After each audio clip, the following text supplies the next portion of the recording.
हमारी क्लास चल रही है रिस्पिरेटरी सिस्टम के बारे में, है कि नहीं? उसका एक क्लास मैंने ले चुका हूँ ऑलरेडी। वो भी काफी महत्वपूर्ण टॉपिक्स थे। तो आज हम रिस्पिरेटरी ऑर्गन्स के बारे में पढ़ें, है कि नहीं? रिस्पिरेटरी रिस्पिरेटरी रिस्पिरेटरी ऑर्गन्स के बारे में पढ़िए। और यहाँ से सवाल आते हैं, जितना भी एनिमल्स हैं या इंसेक्ट हैं या आर्थ्रोपोडा ग्रुप के हैं, इन सारे का रिस्पिरेटरी सिस्टम जो होता है वो बिल्कुल अलग अलग होता है कि नहीं? तो इसी के आधार पर इनका हम क्लासिफिकेशन करेंगे। तो फर्स्ट क्लासिफिकेशन जो होगा वह लंग्स के आधार पर होगा। किसके आधार पर होगा? लंग्स के। जितना भी मैमल्स ग्रुप होते हैं वो अपना रिस्पिरेशन किसके माध्यम से करते हैं? लंग्स के माध्यम। तो जितना भी मैमल्स ग्रुप के होंगे वो किससे रिस्पिरेशन करेंगे? Mammals group. तो पहला लिखिएगा। तो ह्यूमंस बींग्स क्या है? ये भी एक मैमल्स ग्रुप ही में आते हैं। तो पहले लिखिए ह्यूमंस। इसका जो उदाहरण के रूप में आ जाएंगे वो हो जाएगा ह्यूमंस। क्या ह्यूमंस बींग्स लिख सकते हैं? ह्यूमंस। और कौन होगा सोच के बताइए। लंग्स से और क्या आते हैं? बर्ड्स भी करते हैं। BIRDS, birds. बर्ड्स भी करें। और सोच के देखिए और कौन करता है? रेप जितना भी रेप्टाइल्स ग्रुप का होता है, जो रेंगती है, उन सारे ग्रुप किससे करते हैं? लंग्स से करते हैं। तो रेप्टाइल ग्रुप्स, रेप्टाइल्स ग्रुप,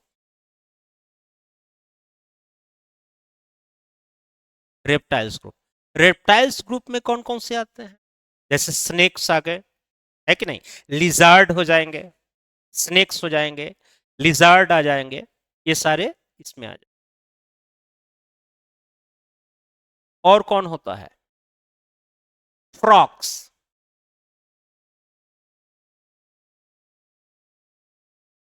मेढक। लेकिन मेढक में कैसा मेढक? मेढक देखते होंगे, फ्रॉग जो होगा वो पहले अपनी इनिशियल फेज में जो होता है, और बाद में वह जो इनिशियल फेज में होता है उसको क्या कहते हैं? टेडपॉल कहा जाता है। क्या कहा जाता है?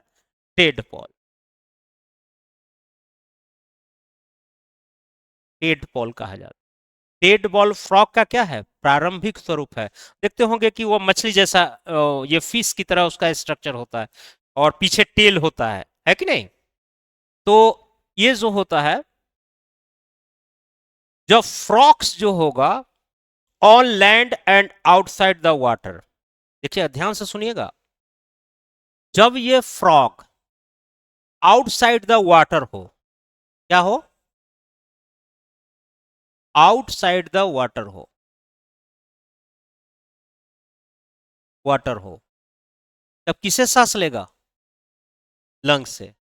यानी कि वो लैंड पर हो। इट मींस, इसका मतलब क्या हो गया? यदि वह लैंड पर होगा तो किससे सांस लेगा?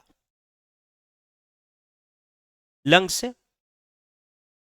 अगर मैं यहीं पर आपको इनसाइड द वाटर कर दे, इनसाइड द वाटर हो गया, एक हो गया कि आउटसाइड हो गया तो, और जब इनसाइड अगर वही फ्रॉक्स अगर लेगा तो किससे लेगा? Good, excellent. समझ में आ गया? यहीं से प्रश्न घुमा देता है। चलिए इस, अभी ये लैंड पर रहेगा तब किससे होगा? लंग से। नहीं, अभी यहां नहीं लिखा जा रहा हूं क्योंकि फिर मैं उसी चीज को फिर पर आऊंगा तो वहां पर बता दूंगा। तो समझ में आएगा कि आउटसाइड जब हो फ्रॉग तब किससे लेगा? लंग से। लेकिन ये टेडपोल वाली केस अलग है। इसमें अलग से बताऊंगा कि ये टेडपोल वाली जो स्थिति है उसमें वो किसे जो है रिस्पायरेशन करेगा। समझ में आ रहा है? तीन कंडीशन बनता है फ्रॉग में, यहीं पर घुमा देता क्वेश्चन। तो आउटसाइड अगर फ्रॉग है तो इट मींस वह रिस्पायरेशन किसके माध्यम से कर रहा है? लंग्स के। तो ये मोटा मोटी तीन या चार उदाहरणों के आधार पर हम जान सकते हैं। ह्यूमंस, ह्यूमन का मतलब सिर्फ मानव नहीं, जितना भी मैमल्स ग्रुप का होगा, मैमल ग्रुप्स का होगा, वो सारे किससे रिस्पायरेशन करेंगे? लंग से। जो भी बर्ड्स ग्रुप का है कि नहीं, वो किससे करेंगे? लंग से करेंगे। और जितने भी रेप्टाइल, रेप्टाइल इट मींस जो रेंगने वाली होती है, वो ग्रुप्स किससे करेगा? लंग से करेगा। और एक फ्रॉग है जो आउटसाइड होगा, तो किसे करेगा? अब क्वेश्चन बन जाएगा, रटना नहीं ना पड़ेगा। नहीं। चलिए, अब ये यहां तक समझ गए। यहां से प्रश्न सवाल रहते हैं, कई बार मिलान के लिए भी पूछ देता है। दूसरा होता है क्यूटिकल। क्यूटिकल, अब क्यूटिकल सुन के आप लोग घबरा गए होंगे, क्यूटिकल का मतलब क्या होता है? इसका कुछ मतलब नहीं होता है, जो बहुत साधारण है। इसी को कहा जाता है स्किन। तो वहां स्किन शब्द ना लिख के क्या लिख देगा? क्यूटिकल। इससे रिस्पायरेशन कौन कौन से जंतु करते हैं, क्या आप जान लीजिएगा। क्यूटिकल यानी कि स्किन से कौन कौन करेगा? लिखिए, अर्थवार्म, लिख लीजिएगा, अर्थवार्म।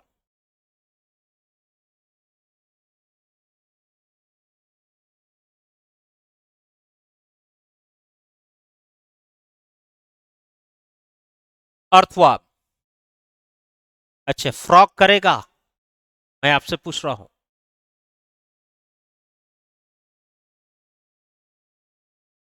फ्रॉग आएगा? यस, फ्रॉग आएगा।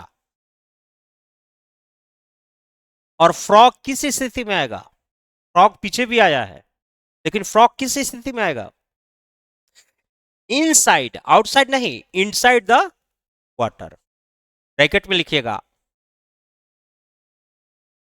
Inside the water.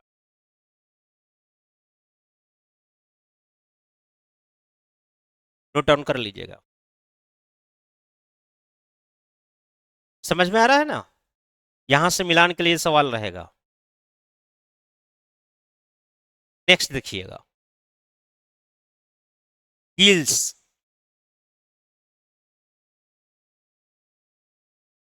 Gills, gills से कौन कौन रिस्पायरेशन करेंगे? Fish, good. यानी कि जितना भी फिशरीज का होगा, वह सब इसी से करेगा, है कि नहीं? उसके बाद कौन करेगा? यही तो मामला फंस जाएगा। Frocks larva.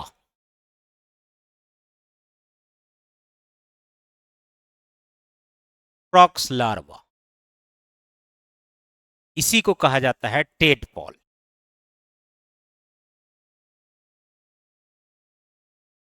टेडपॉल लिख लीजिए। और एग्जामिनर यही से जनरली जो है वह परेशान करवाता। फिशेस तो करता है, लेकिन फ्रॉग कितने कंडीशन में आया, कितने जगह पर आया, बताइए? 3 जगह पर आया, और तीनों का कंडीशन अलग अलग बन रहा है। तो अब आपको एग्जामिनर अगर बिल्कुल ही घुमा दे क्वेश्चन, तो वहां पर फंस जाओगे, या फिर वहां पर बेहतर ढंग से उत्तर देके निकल जाना है? 3 कंडीशन मैंने बताया। फ्रॉग्स अगर आउटसाइड द वाटर हो, यानी उसको सिंपली वर्ड में हम कह दे वह लैंड पर हो, तो किससे रिस्पायरेशन करेगा? लंग से, गला नहीं। रॉड थोड़ी होता है। क्या तुम आज पूरा बौरा गए हो? ये बोलता है थ्रोट से करेगा, लंग से करेगा। अभी तुम ना बोले हो, थ्रॉट बोले हो, वो भी सुन रही है। लंग्स बोला है, तो सुनने में मुझे गड़बड़ी हो गई। चलिए, लंग से करेगा। अच्छे, जब इनसाइड द वाटर रहे, तब क्या करेगा? तब स्किन से करेगा। उसी को क्या कहते हैं, स्किन को एक और वर्ड दे देगा अलग सा, क्यूटिकल, है कि नहीं? ये सब ध्यान रखना एक एक चीज का। और जब यह फ्रॉग जो रहेगा, फ्रॉड का जो पहला स्टेज होता है वो टेड पॉल की स्थिति में रहता है। तो टेड पॉल वाले में वह किसे करेगा? गिल से। पूरा बात समझ में आ गया? फ्रॉग का 3 कंडीशन। वह स्किन, अब आप ऐसा एसर्शन रीजनिंग का सवाल आएगा कि कौन ऐसा फ्रॉग माने स्थिति बता दीजिए, किस जंतु के साथ ऐसी घटना घटती है जो गिल से भी रिस्पायरेशन कर सकता है, स्किन से भी रिस्पायरेशन कर सकता है, और ये आपका लंग से भी आपका जो है रिस्पायरेशन कर सकता है। यह फ्रॉग का कंडीशन होता है, वो डिफरेंट कंडीशन में और उसका जो स्टेजेस है उसके आधार पर होता है। यह मात्र एक जंतु के साथ ये या एक एनिमल के साथ जो है यह घटना घटती। हमें लगता है कि आप लोगों को बहुत बात क्लियर हो गया होगा। रिस्पायरेशन से रिलेटेड यही प्रश्न आते हैं, है कि नहीं? और ये, लेकिन एक और लिख लीजिएगा, ट्रैकिया। ट्रैकिया नाम सुने होंगे, सुने हो कि नहीं? ट्रैकिया भी फसल लेने वाला, वो जैसे हमारा जो होता है लंग्स होता है, उसी तरह से ट्रैकिया भी होता है। नेक्स्ट लिखिए trachea. Trachea.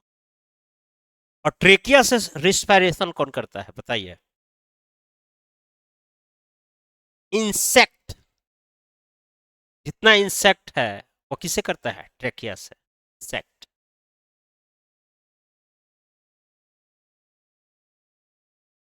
Insect.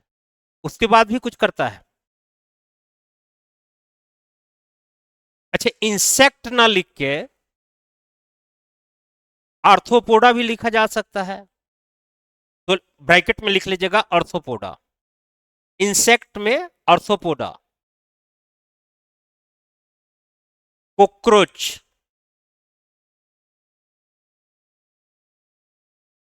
Arthropoda comma cockroach.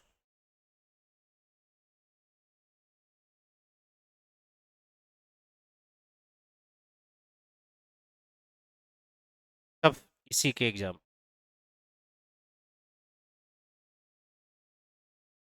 तो अभी तक मैंने कितना पढ़ाया? 4। कौन कौन बता दिए जो रिस्पायरेशन के पार्ट हो सकते हैं? पहला लंग्स, दूसरा गिल्स, तीसरा क्यूटिकल या स्किन, चौथा ट्रैकिया। इसके अलावा कोई रिस्पायरेशन सिस्टम माने जिसके जो है मार्फत हुआ रिस्पायरेशन कर पाता है, इसके अलावा कोई नहीं होता। तो ये 4 चीजें में आप जो है पूरे ग्रुप्स को आप डिवाइड कर सकते हैं इसके आधार पर। एक स्पेशल मात्र कंडीशन किसके साथ बनता है कि नहीं? अब लिखिए टाइप्स ऑफ रिस्पायरेशन।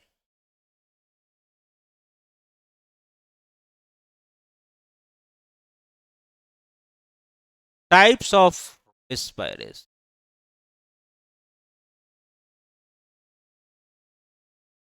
यानी कि श्वसन के प्रकार।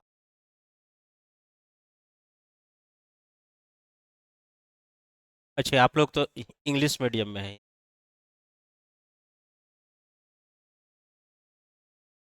श्वसन के प्रकार, टाइप्स ऑफ रिस्पायरेशन। तो टाइप्स ऑफ रिस्पायरेशन कितने प्रकार का होता है, कुछ पता है?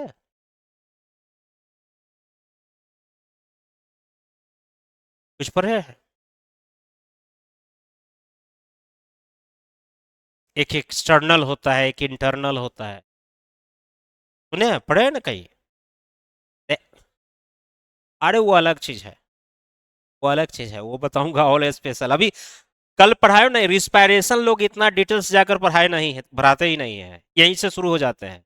एरोबिक एनारोबिक बहुत बड़े बड़े संस्थान में चल जाओगे, इतना पढ़ा के निकल जाएंगे। हमने रिस्पायरेशन का ऑलरेडी 2.5 घंटा क्लास ले चुका हूँ, कौन कौन से पार्ट में क्या क्या घटना घटती है वो आपको पढ़ा दूंगा अलग से मैं क्लास लेके, है कि नहीं? तो पहला लिखे टाइप्स में लिखे एक्सटर्नल रिस्पायरेशन। पहला लिख ले जो एक्सटर्नल रिस्पायरेशन। दूसरा लिख लो इंटरनल रिस्पायरेशन। और तीसरा होता है सेलुलर रिस्पायरेशन। External respiration. उसके बाद इंटरनल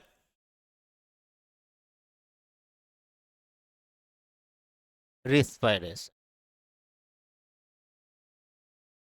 और एक होता है cellular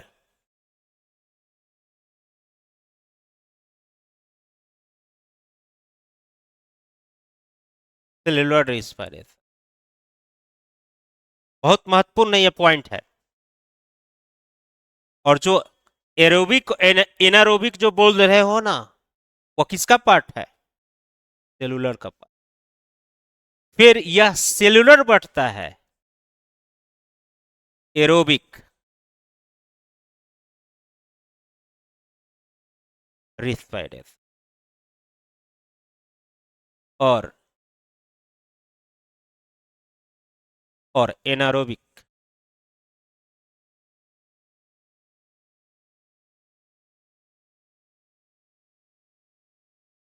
respiration.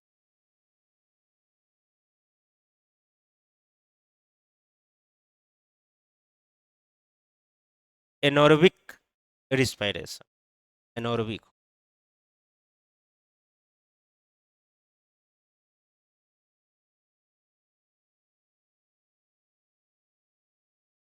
Anaerobic respiration.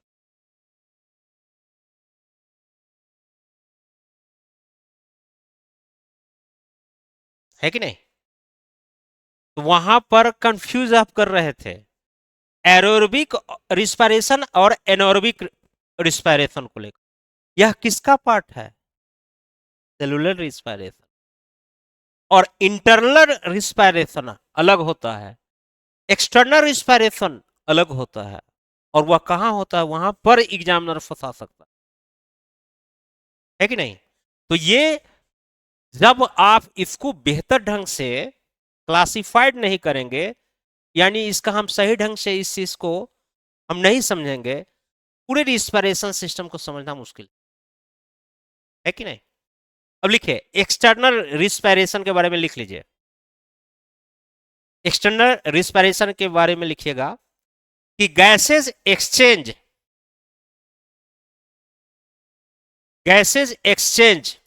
Between atmosphere and lungs. लिखिएगा गैसेज एक्सचेंज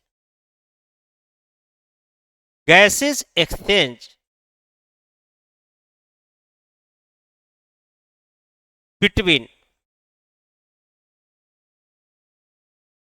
environment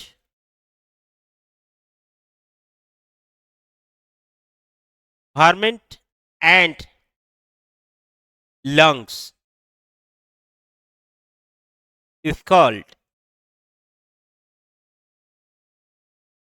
external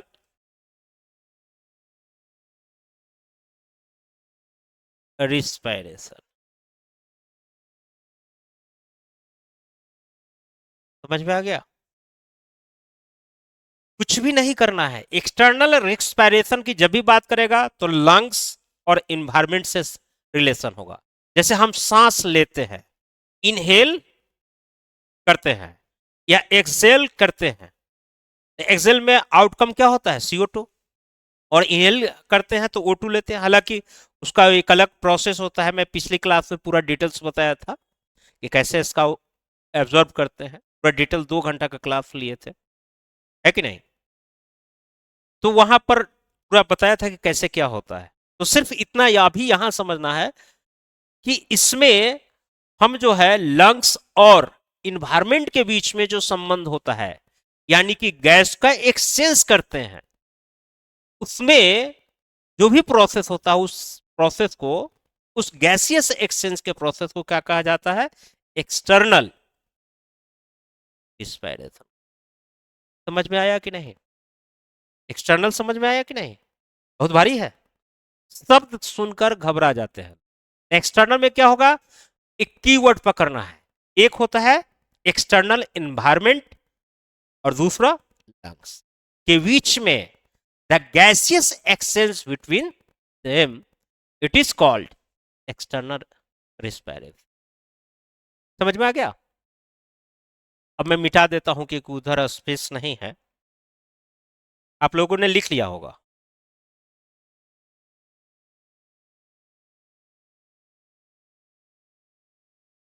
ऐसे भी सवाल पूछ लेते हैं। अब है इंटरनल रिस्पायरेशन। लिखिए, exchange of gases, exchange of gases between lungs and blood,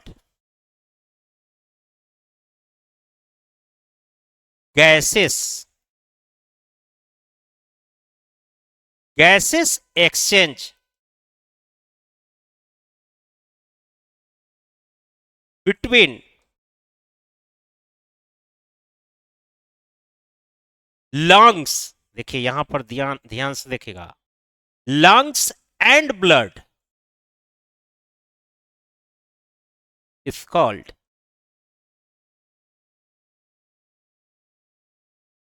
internal respiration।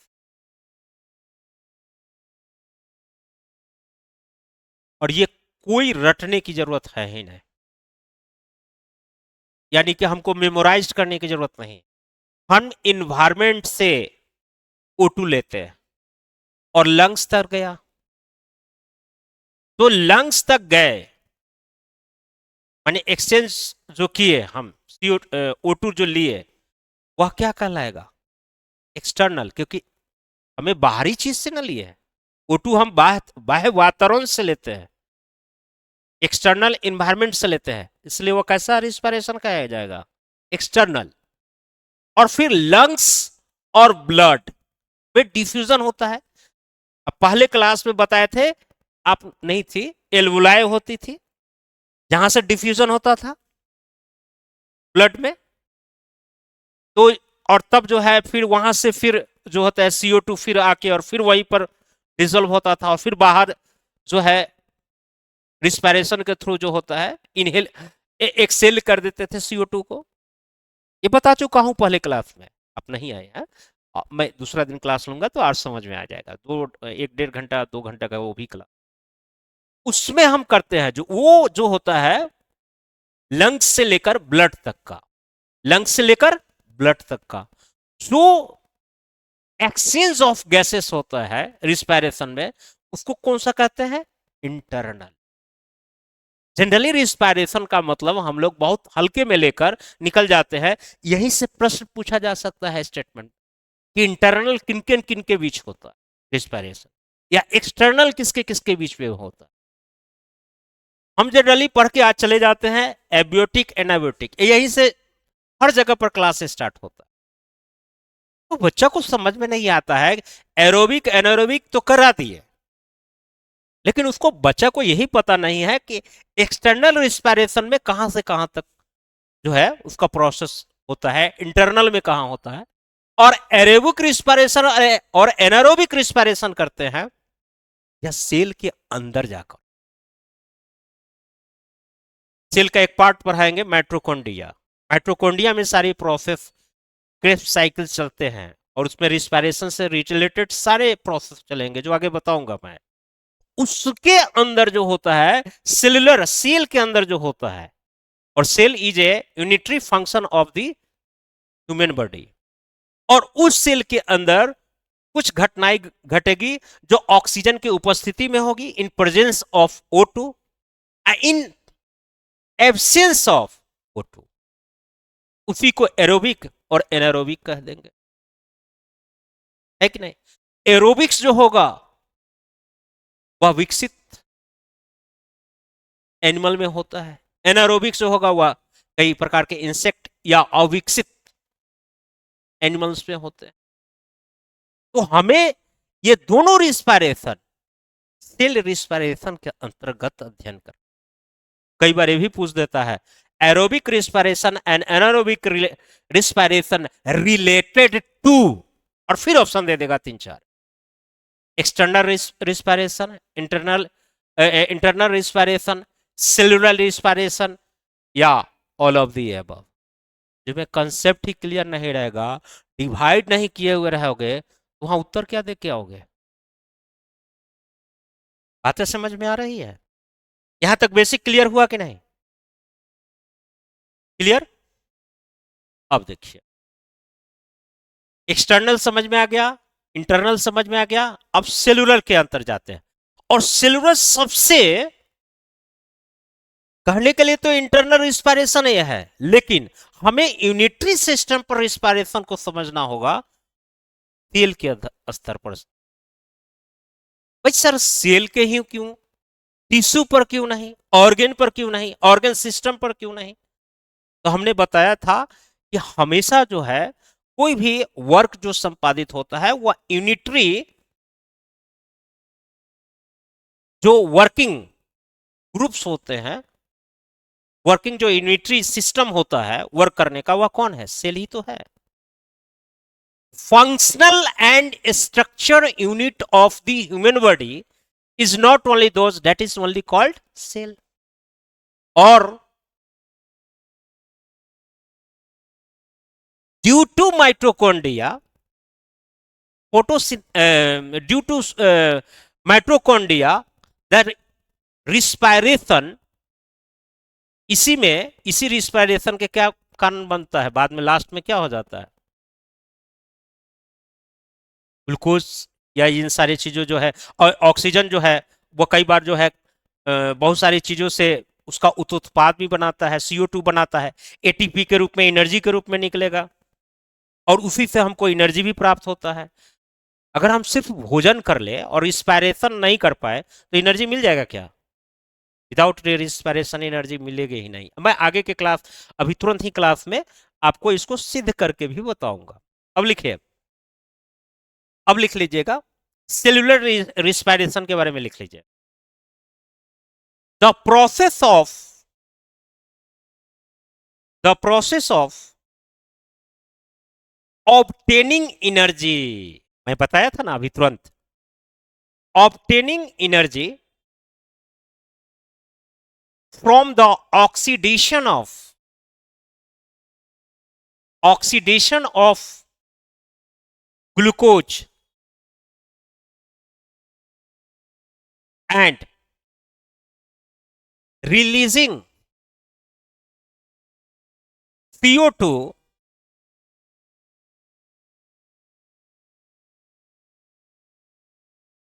in the atmosphere is called cellular respiration. Is called cellular respiration.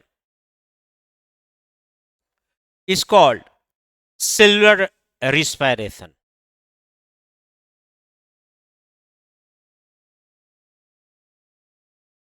ये सब नोट कर लिए है ना? चलिए अब देखिए, अब ग्लूकोज का सूत्र क्या होता है? C6H12 और O6। हमने रिस्पायरेशन में क्या लेते हैं? O2। आते तो बहुत सारे गैस है, लेकिन हमें किससे जरूरी होता है? O2 से। और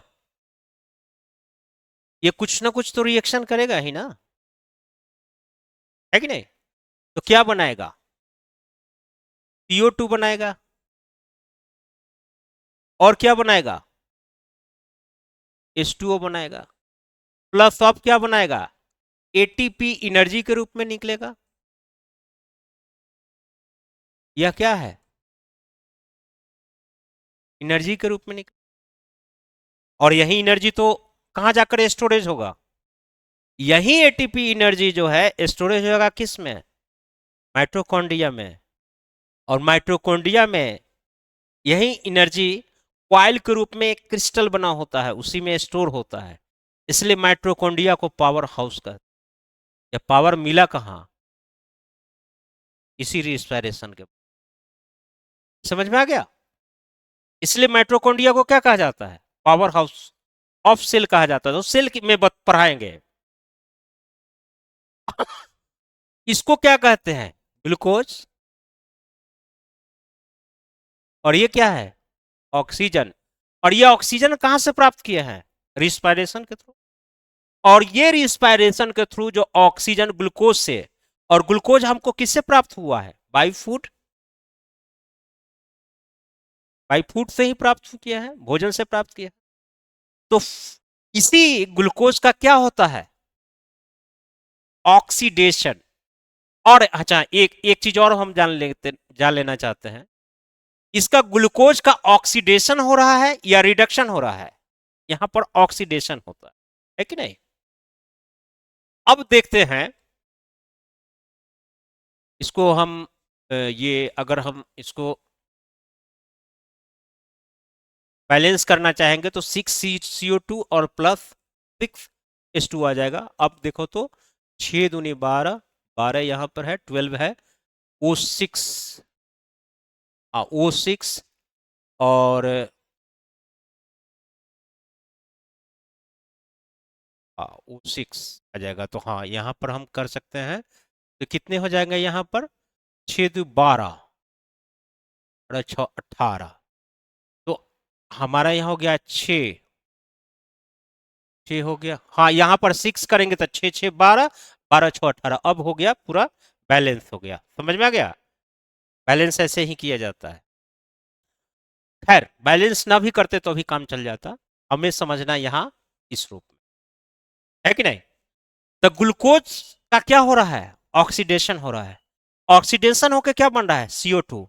यही CO2 क्या हो जाएगा? बाद में एक्सेल करके हम बाहर कर देते हैं, क्योंकि यह हमारे लिए क्या है? हार्मफुल है। और हमेशा देखिएगा, सांस लीजिएगा ना और सांस छोड़ोगे तो हल्का सा वाटर का कुछ जो है कंटेंट दिखाई देगा। खासकर ये ठंडा, गर्म में तो महसूस नहीं होता है, लेकिन ठंडा के दिनों में महसूस होता है। और एटीपी एनर्जी के रूप में एटीपी एनर्जी के रूप में कहां स्टोर हो जाएगा? माइटोकॉन्ड्रिया में। अब एटीपी माइटोकॉन्ड्रिया के रूप में कितना एनर्जी प्राप्त होता है? 686 कैलोरी होता है कि नहीं? इतना स्टोर होता है। समझ में आ गया? तो ये लिखना जरूरी नहीं है, क्योंकि ये अंडरस्टूड, लेकिन कई बार होता है फैक्चुअल रूप में अगर पूछ ले तो उसके लिए भी याद रखना है। एटीपी एनर्जी के रूप में स्टोर होता है, लेकिन यह कितना होता है? 686, 686 कैलोरी एनर्जी के रूप में स्टोरेज होगा। कहां? माइटोकॉन्ड्रिया में। इसलिए माइटोकॉन्ड्रिया को क्या कहा जाता है? पावर हाउस कहा जाता है, यानी सेल का, है कि नहीं?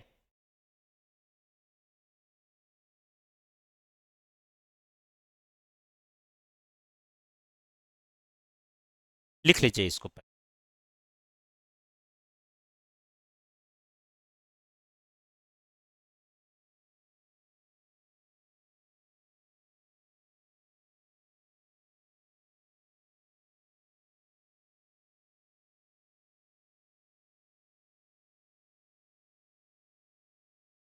अच्छे, मैं आप ही लोगों से पूछ रहा हूं, अगर ये देखिए, ये सारी चीज अगर रिस्पायरेशन नहीं होता तो क्या मुझे प्राप्त नहीं होता?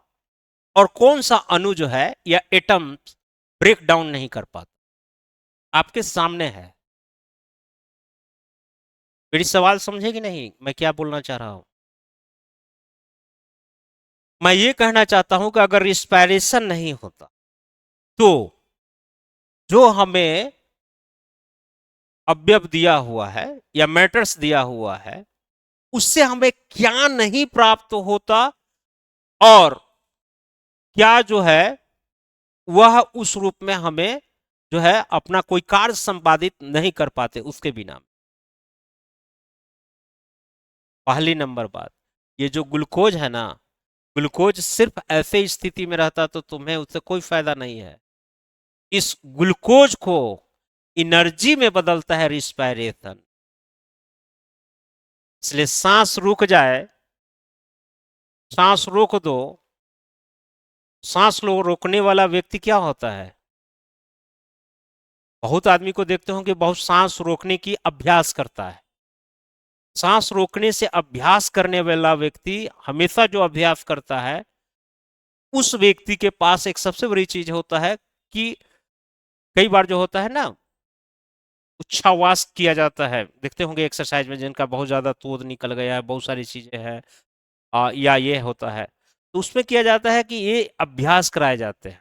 उसमें कई बार ये होता है कि आपका ये बर्न आउट होगा, जो भी ग्लूकोज के रूप में एक्स्ट्रा चीजें हैं वह बर्न आउट होगा।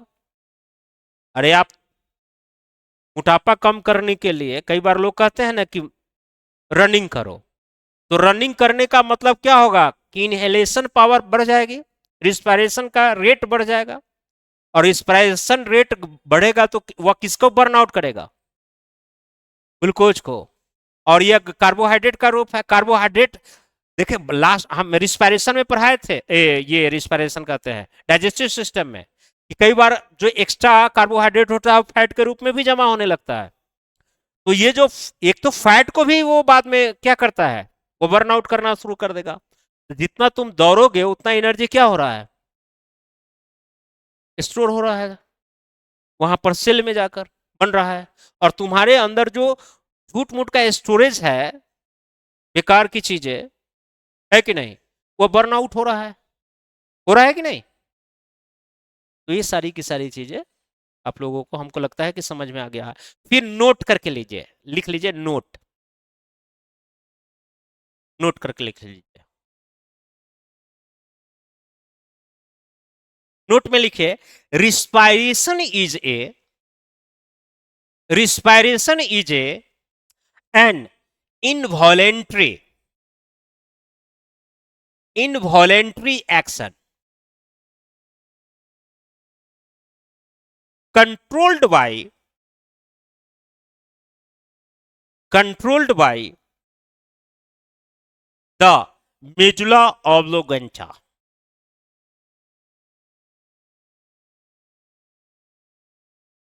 रिस्पायरेशन इज, फिर लिखे respiration is an exothermic, exothermic process. Exothermic का मतलब समझ रहे हो? गुड, ब्रैकेट में समझ लीजिएगा। हीट रिलीज होता है जिसमें उष्मा का क्षेपण हो, निकलता हो, है कि नहीं, उसको एक्सोथर्मिक प्रोसेस प्रोसेस कहते हैं। इट इज ए, बहुत महत्वपूर्ण लाइन, केटाबोलिक रिएक्शन, केटाबोलिक रिएक्शन। कोई एनीबडी एल्स बताएंगे केटाबोलिक रिएक्शन क्या होता है? क्या आप समझ रहे हैं? केटाबोलिक रिएक्शन का मतलब क्या होता है? एक टर्मिनोलॉजी आएगी, एक केटाबोलिक रिएक्शन है कि नहीं? उदाहरण देके बताओ। ये जो देख रहे हो ये तो पूरा रिस्पायरेशन में ही कराया है ना, यही तो प्रोसेस पूरा घटती है रिस्पायरेशन में। ये कैसा रिएक्शन है?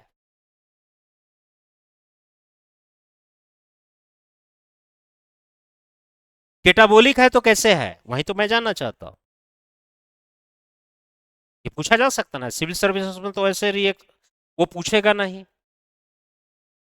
C6H12O6 H2 और CO2 में टूटेगा, ये पूछता है क्या यूपीएससी के सवाल में? जनरल साइंस में पूछता है ना, फिर घुमा देगा बढ़िया। केटाबोलिक रिएक्शन है तो कैसे है?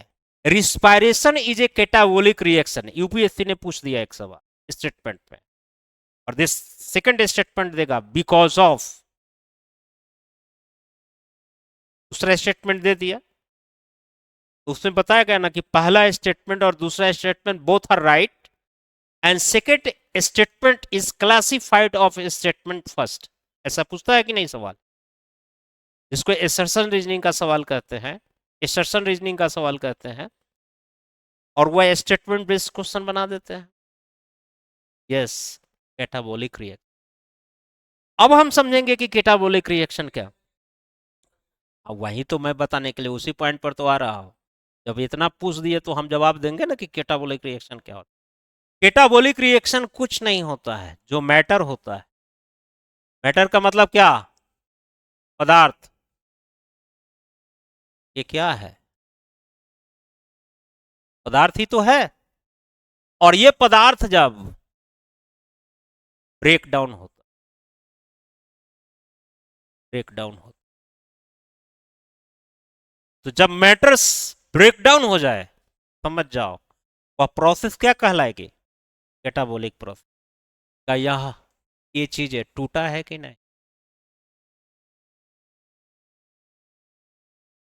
ब्रेक डाउन हुआ कि नहीं? क्या रटना है इसमें? एनसीईआरटी सिर्फ एक कह के निकल गया है कैटाबोलिक प्रोसेस, वो ये भी नहीं बताया कि ब्रेक डाउन हो रहा है। कैसे होगा? सिर्फ एनसीईआरटी पढ़ के भी तुम्हारी नैया पार नहीं है। जानना पड़ेगा कैटाबोलिक प्रोसेस, और ये रटना है क्या कि हम बायोलॉजी को रट लेंगे तो हम परीक्षा पास कर जाएंगे? ऐसा कभी नहीं हो पाए। वह स्टेटमेंट बेस्ड कहता है, वो कंसेप्चुअल बेस्ड होगा। कैटाबोलिक प्रोसेस है तो क्यों है कि नहीं? कि when matters break downs in many parts, this process is called in catabolic। तो ये मैट हम छोड़ देंगे, 1 बजे छोड़ देंगे, अब एक से ज्यादा हो गया हमारी बहुत। भाई अब कई लोग 45 मिनट और आधे घंटे में ही क्लास को कर लेते हैं, कहते हैं बहुत क्लास लंबा क्लास ले। अब 2 घंटा के बाद भी हम कई बार क्लास लेते हैं, मुझे स्टॉप कराना पड़ता है क्योंकि हम रिदम में पढ़ाते हैं। और रिदम में इतना होता है बच्चा भी को भी आभास नहीं हो पाता है। मैं यहीं पर रोक दे रहा हूँ आपसे, मैं वादा किया था कि 1 बजे क्योंकि मैं आपकी समझ रहा हूँ। लेकिन आप लोग कल समय पर आया कीजिए। नहीं, उनको भी बोल दीजिएगा कहीं भी अगर क्लास ले रहे हैं, एडमिशन ले लिए हैं, उनके यहाँ पैसा बहुत मायने रखता होगा, कोई बात नहीं, फिर भी समय निकालकर यहाँ क्लास करें। अगर उनको लाभान्वित हो रहे होंगे तब संस्थान वो कोई प्रेशराइज नहीं करेगी कि भाई आपने एडमिशन ले लिए हैं कहीं दूसरे जगह पर तो भाई आप मेरे यहाँ भी पढ़िए, मैं वैसा नहीं कहूंगा, या ना संस्थान इस पर जोर देगी। हाँ, इसके बावजूद अगर लाभान्वित हो रहे हैं, आप उससे ज्यादा फायदा उठा रहे हैं, तो आप निश्चित रूप से आइए और रेगुलर आइए, है कि नहीं? क्लास आप जितना भी देर हुआ कैसा लगा, समझ में आया कि नहीं? आनंद आया कि नहीं? और कैसे प्रश्न पूछे जाते हैं वो आपको लग भी गया होगा कि रियल में हम किस जगह पर पढ़ रहे हैं, कैसे पढ़ रहे हैं और किस रूप में पढ़ रहे हैं। हम फॉर्मेशन भी कर देते हैं क्वेश्चन का कि ऐसा ऐसा आयोग ऐसा पूछ सकता है। तो ठीक है, पढ़ाना ही सब चीज नहीं होता है। आज मैं यहीं पर छोड़ रहा हूँ क्लास, कल से बिल्कुल समय पर आइएगा ताकि हम भी क्लास ले पाए बढ़िया से, है कि नहीं?